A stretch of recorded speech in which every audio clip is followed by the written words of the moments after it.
What is up, everybody? DanDanTheFireman here. This is a real life example of why we need to practice our swerving skills in a parking lot and then maybe even do it out on the road, have a little fun. I will have a video that explains it all, but let's watch what happens here and figure out what happened.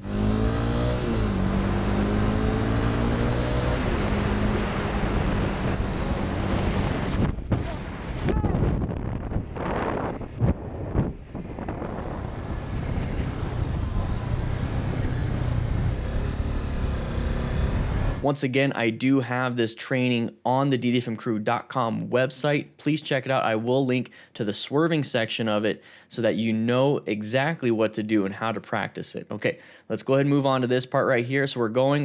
We just got through an intersection, so we're kind of speeding up. I believe there was a red light beforehand.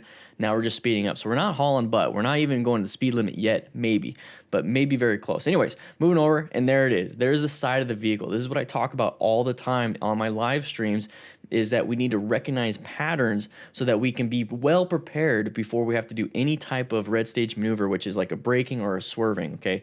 This right here should jump you into orange stage. Prior to this, you were probably in yellow stage, relax, but orange stage, you found something that could possibly hurt you. You're not doing anything yet. You're just covering those brakes, covering the clutch, getting ready to escape.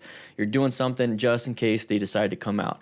So about right here, they decide, okay, we're coming out, but it's still not that big of a deal. I'm still kind of prepped and ready though. I'm gonna be off to the side.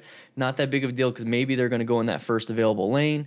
Okay, but I still don't like it. And then as soon as I see this right here, I see how their nose is not in their lane. Their nose is going towards my lane.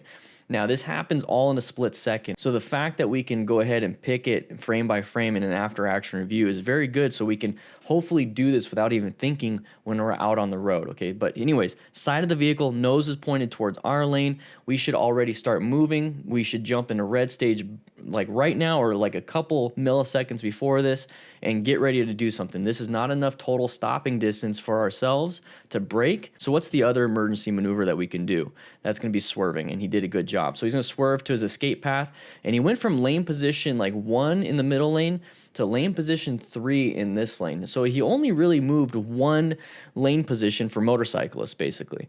So if you were back over here in lane position 3, you would have had to jump over from lane position 3 to lane position 2 to lane position 1 to lane position 3 in the other lane.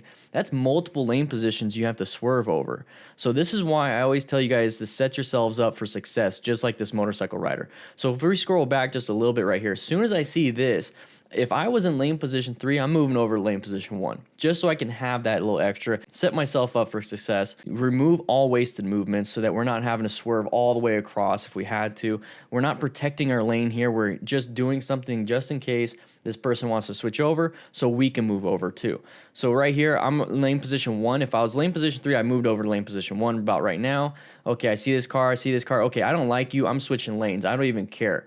At this point, you could probably even check, your left lane with a head check and still have time because you are already prepared way ahead of time. So moving forward, all he had to do is switch over to 1 lane position. I think he might have clipped maybe his peg because damn, that was close. But anyways, he saved himself from colliding with another vehicle. Now, who's at fault at this? Who's at fault with this motorcycle close call? It could have been a crash.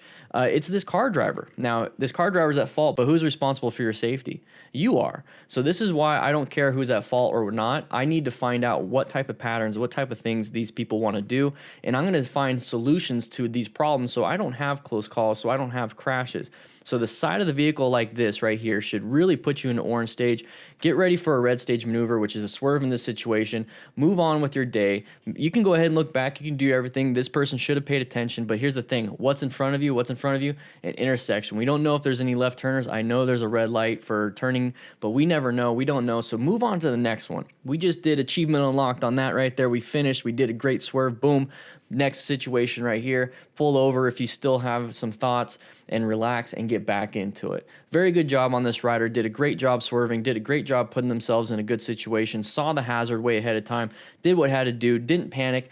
Beautiful. With that said, hope you guys ride safe, be safe, and I'll see you around.